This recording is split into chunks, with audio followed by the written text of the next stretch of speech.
Many Mahama say ya ye kase wo yi Ghana so for agongon. We bi kura so o mo wade na ma so. Okay, mami chiremu. Edi asem na esi. Won say ye wo LGBTQ+. Na LG no lesbian na me say G no ye we say omoyi na so atase. Na LGBTQ+ no plus wo kono. I kill ne e kono. E ho no ye obi opeso ne be mada. Ene wo obi opese one obada to oba bema to bema. Ene obi a o hye mfinfin oboma nyina oboma ne mema nyina. Ene wo obi won te wo se me kon do microphone no aware microphone. Obi wo te wa wo se me pese me mene camera no akom mene camera to ne yem no wanyam. Obi wo te wa kill na make no kill v plus ekoro ho de ndi serious pa. Obi wo te wa o pese woni akokoye wedding na yakope eyesofo no oni akoko no akoje no my wedding any kill plus wokon omuni plus ubu otiwa opeso oware ebia sekan tia no akofa sekan no my wedding omu kill ehokon eno ana betodwa John Mahama say according to John Mahama o say sanu ma wi amokike nyina no enka motete mu ma ofie na mu priti o mu kan nsem kire o mu ofie ni ade ke hu hia se beka ho asem kora ana eye Christian Council for ni nkofo o mu di akire se Mahama so obetwam ni ade ise esh che ma asem a o kan di hu because wo ka kire se wo be ye yi a wo be di so a wo betwa ade mu sisi e na afide di story na ade ma esi enkotete yembai John Mahama say family values ni important monwene no ho because I say e was mo tete wo ba ofie mo ma mo ni kom ma ho ni saa ne o ma no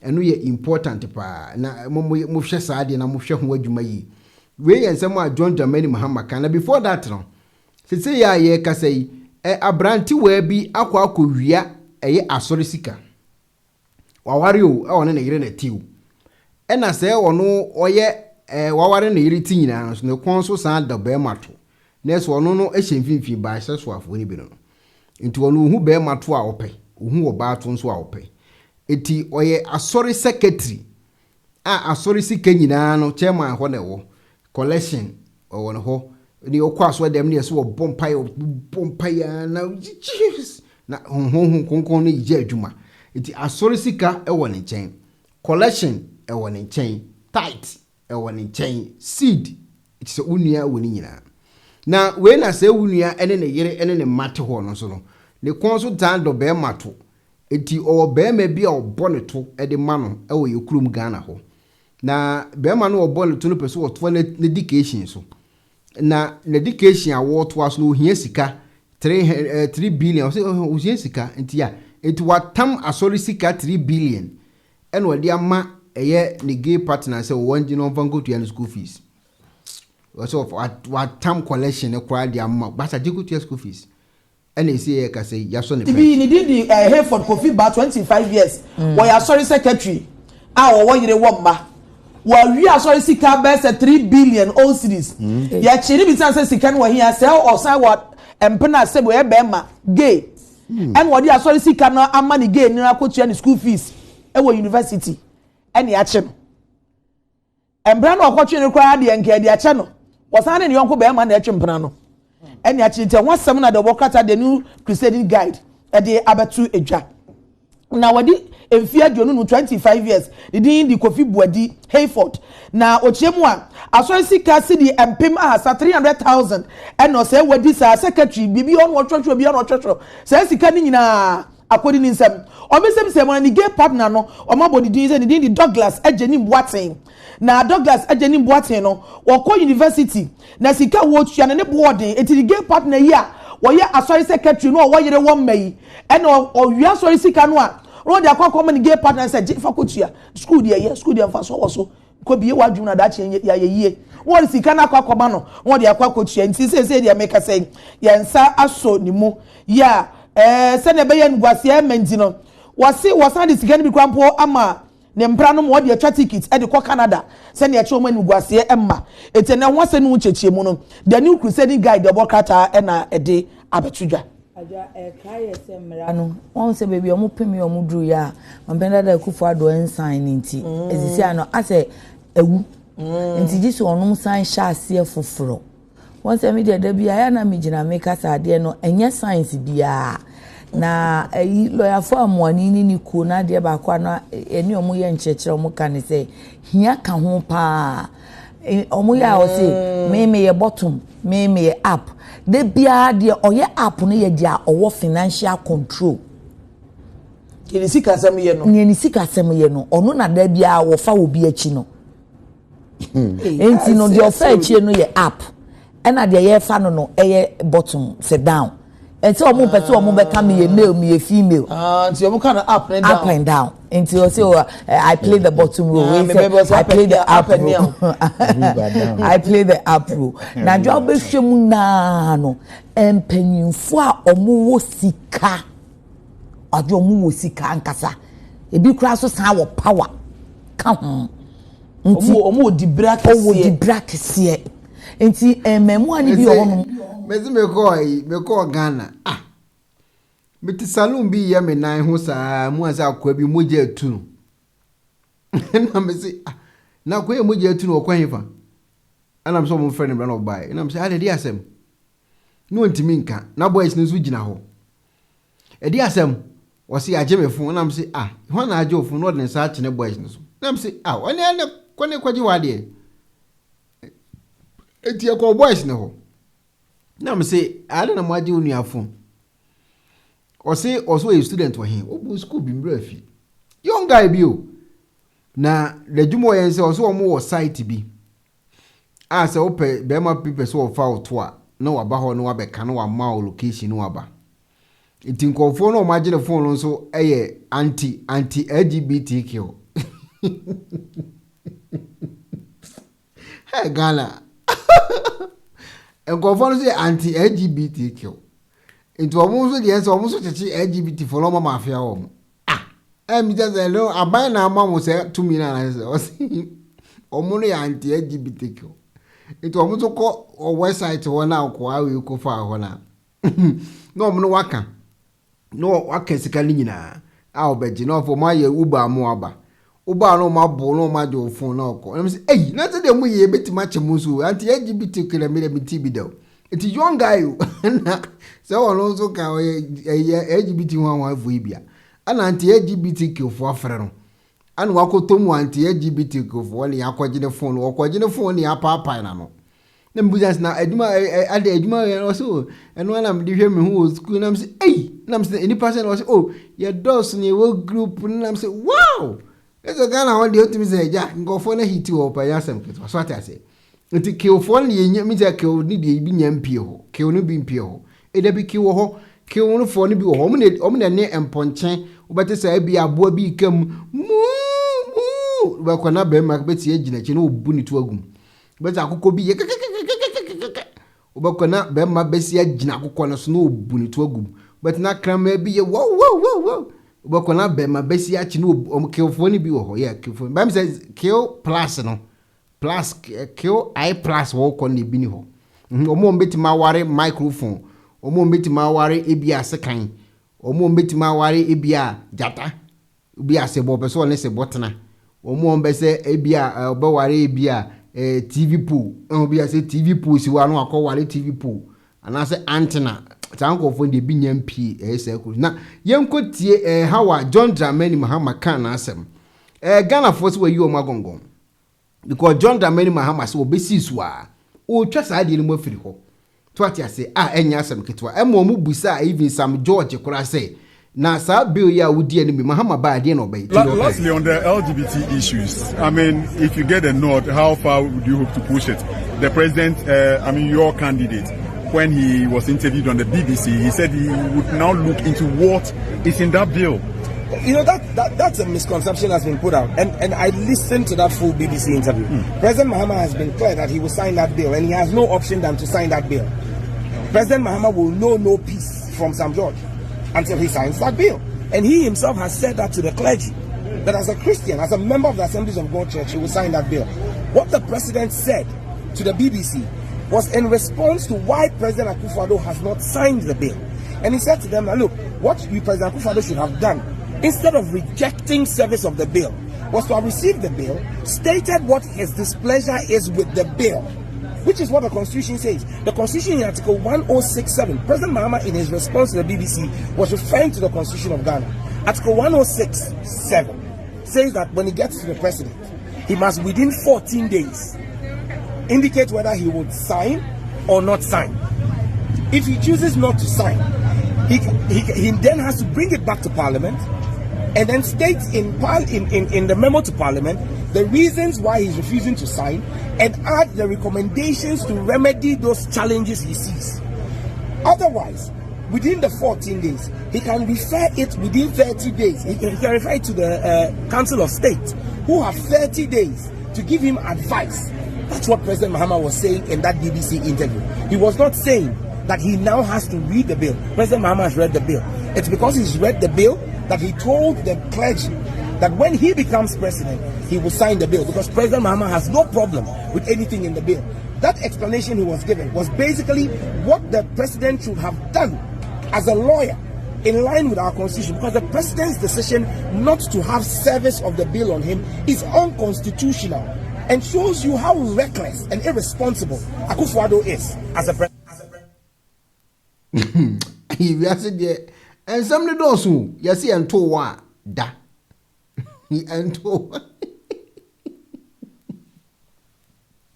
you see and to why then da one made a bill and I want to a bill and then the lawyer some bill and I want you take it but I'm sign and all John Mahama say mon quantity mama na mo make sure say much church mo mano and the papa. So what I say, because some much church mo mana the papa mo edition pa enya no sen ka afeni e besan bill na hwan. So what I say, it mo tete mo ma mo preaching chiro mo muntu mo fo eni sa no ma no mo ode inti Mahama. Proper human sexual eating, it's quite a long name. Proper family values bill. If you remember, there was a court case that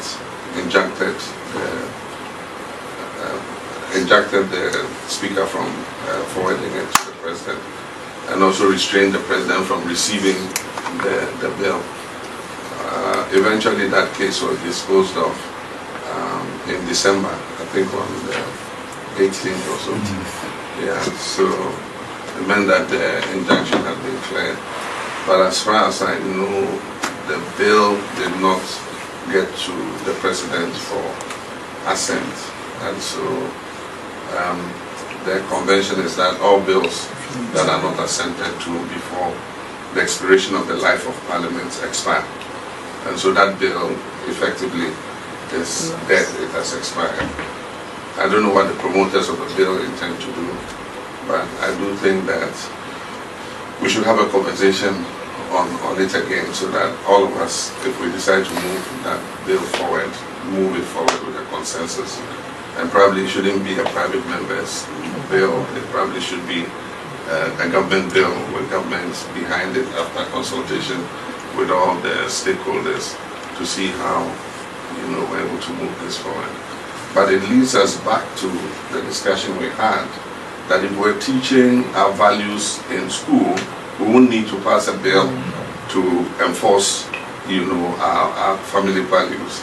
And that's why I think more than even the family values bill is us agreeing on a curriculum that inculcates these values into our children as they're growing up, so that we don't need to legislate it. And so we'll see how all this goes. And so I'm looking forward to this review conference, so that we can come to some consensus on some of these issues. But I wish to thank you very much for the thoughts that you have expressed.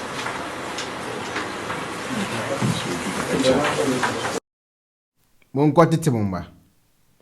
Monko na monko tete mumba. Bacho was all like page na Ghana for meeting. Monko tete mumba. Monko tete wo mumfa Bible nchirechire wo mu. Se de Sodom ni Gomora na omo ye no. Enya afi na ye besensan be de atiti obi adwene. Monchirete mumma no monchirechire wo mu. Mumfa Bible preach wo mu. Mumma Holy Spirit na nye wo mu nya adwuma. Tifi a chire wo ba obema no ebrem a ye mfa nwura kraman to chire monchirechire nkora no. Ena Mahama aka no se oba no se wodu mfi pen so na obema epija yemfa nko hye eye aponkoto chire wo ba no mutete mo chechiro mo Adam ni Eve osire omusi ye omusi woye wane be obone be ma nkotena oni oba mo nchire nkwala no tinya afina ka bill be hani pa adwene mo nchire mo ba se ne be ma pija yemfa ne jata nyenye ne sa mo nchire mo ma no fi mo nchire mo ma se untimi ka se me kondo microphone me ko ware no mo nchire mo ma no don't John Mahama ensem wo de abetu na eho na eja Adom FM fo we bi kura so omo wade na ma so wo mo se da bi me mpa be ma me yonko ba me ne betena mewa no na bi so wo no mu a watumi kwa so me chance ya me no mu aduani ase ne esim eben no efe ti chance ne mpesa me wa no nso akonya sofo wo se me kira so ma wa chance ebi kwa komponche ne achichide nyina mo so omo wa won wo mo sa nkrofo yi emra ya ye be hye no mayimu na ye hu se wo man Ghana se ye ditumuo se wo ba wo wade a ware bema so be wade a eyo ba nko na atimwa no sa asemi hu nchi no wahye oni ye hyase ache kakra ye twekọ ye tweba emamra hye bedwam wo mo me eti ase se wo mo de wo maye o mafamu de awie ne aka ne se mampani de ne nsa be hyase na du wo no mo ne ye se Ghana ni bi e de kokoto kwanye e be fa so na sa mra no se mampani de ne nsa hyase a hwan ne bebo ho ka asemi be ye deja mpanimfo atwia na mampani so e Supreme Court de ane enya de so betumi asai ene konkon ho saa ne de ato abaye wie ne ato abaye wie yesa tiefo be kaye a wabra campaign koso no ene NDC amanyoko ne wo mu ana mpanimfo ni bia bisa na nado na dabe na abesai ena dabe na nado besai eti wo mu abai no mpanimfo bi kire se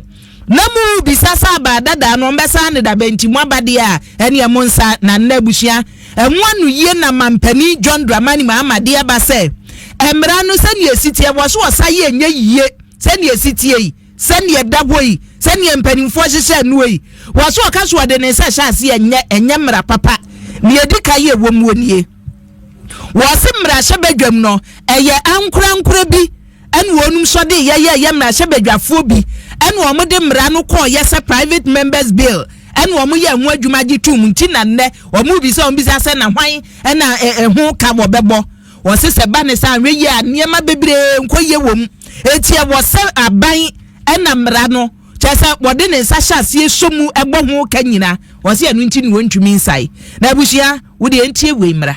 As you said, the issue of LGBTQ is still an issue that is pending, and it is our hope that this president will sign the bill. But if he doesn't sign it, the bill will expire, and it means that the next parliament must look at it again. And of course, like I said, we're not people who promote that kind of attitude. The Bible is very clear on issues like that, and so we'll continue to remain faithful to our spiritual guidance and do the things that are necessary to do.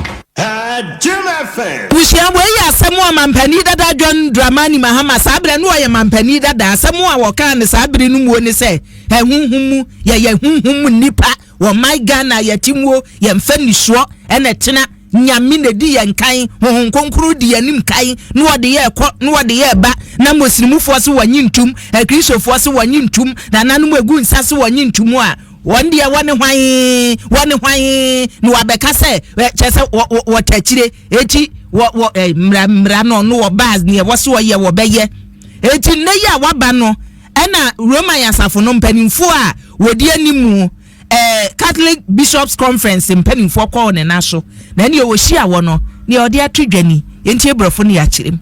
With regards to the proper human sexuality, it's quite a long name. Proper family values bill. If you remember, there was a court case that injuncted the speaker from forwarding it to the president, and also restrained the president from receiving the bill. Eventually, that case was disposed of in December, I think on the 18th or so. Yeah. So it meant that the injunction had been cleared. But as far as I know, the bill did not get to the president for assent. And so the convention is that all bills that are not assented to before the expiration of the life of Parliament expire. And so that bill effectively is dead, it has expired. I don't know what the promoters of the bill intend to do, but I do think that we should have a conversation on it again so that all of us, if we decide to move that bill forward, move it forward with a consensus. And probably shouldn't be a private member's bill. It probably should be a government bill with governments behind it after consultation with all the stakeholders to see how, we're able to move this forward.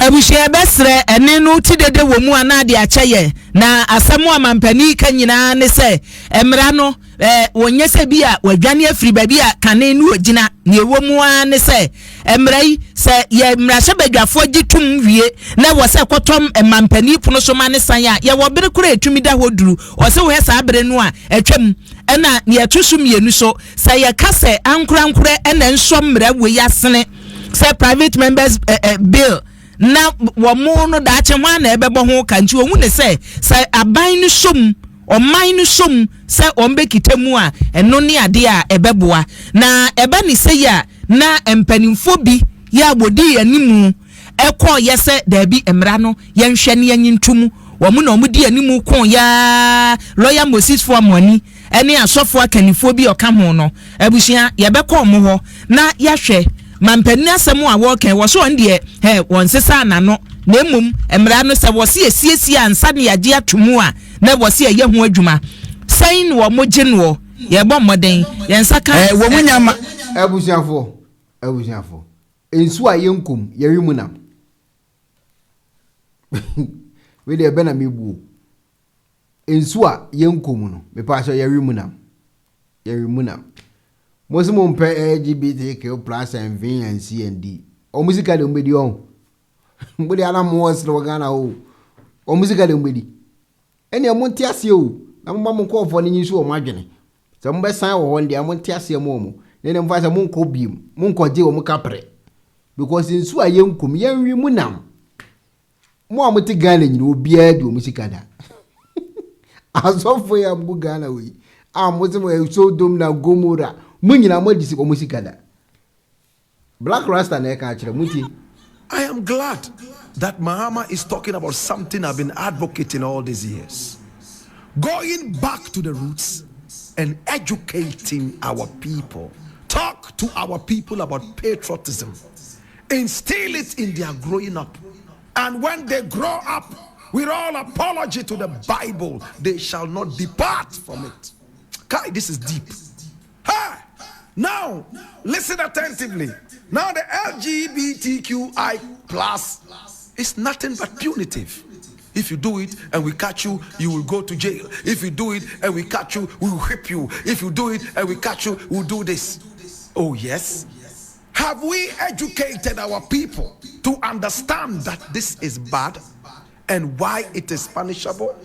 There's a lot of ignorance in our country. A lot of illiteracy in our country. You can have 1 million people join you on the road to demonstrate, yet they don't even know what they are demonstrating about. My brother, my sister, Mahama is saying that he thinks it will be better for us to go into the moral fiber of the society rather than bringing about punitive measures about the LGBTQI plus thing. It's the same thing about our prison system. Prison is not supposed to be punitive. It is supposed to be what? Reformative. Blakk Rasta, say it again. I said prison is not supposed to be punitive. It is supposed to be reformatory. And I've heard some judge several times say that the bill that he proposed and sponsored with others is not supposed to punish. It's supposed to reform people. My brother, my sister, here we are at the crossroads. But one thing is very clear. It's all about the paymaster. If Mahama signs this bill, the nation would suffer economic issues, including loans, aids, grants to the nation.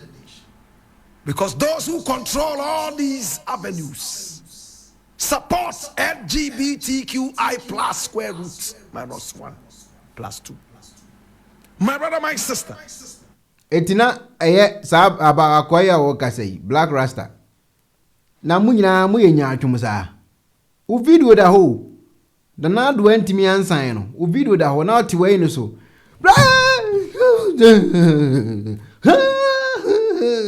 Oti wei no na ohuri said the one man ade bi. Ana ebe fire na do say ade ntina wo ntimi nsan.